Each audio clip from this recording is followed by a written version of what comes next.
તો મિત્રો અમદાવાદમાં તો ગરમી બહુ પડે એટલા માટે લાલ દરવાજા તો એસી મુકાવી દીધું. જય શ્રી રામ, જય શ્રી કૃષ્ણ. બ્રેકમાં તો અમે નાસ્તો કરવા આવ્યા હતા તો અમિતાભ બચ્ચને તો ડીશમાં સ્માઇલી દોરી નાખી. ભૂરિયાને તો મજા ન આવી એટલે એને તો સ્માઇલી ભૂસી નાખી. લે कैसे कैसे लोग रहते हैं यार यहाँ पर।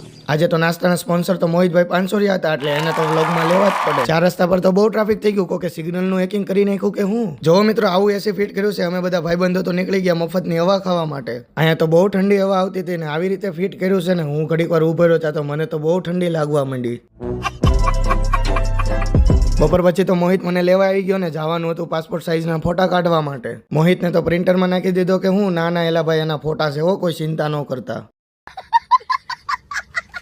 દુકાનવાળાએ તો ફોટા એન્ટિક કાઢી દીધા. જોઈને જ તે દાંત આવવા માંડ્યા. લે ચોળાફળીનું કરાવી લીધું પાર્સલ ને આના સ્પોન્સર તો શરદભાઈ રાદડિયા પોતે હો. ચોળાફળીનું પાર્સલ એટલા માટે કરાવી લીધું મિત્રો કારણ કે તમારા ભાઈને થઈ ગઈ છે એક રીલ વાયરલ, એમાં આવી ગયા છે 50,000 વ્યૂ. હવે આવો નવો મિત્રો સપોર્ટ દેખાડતા રહેજો હો મારા વાલા.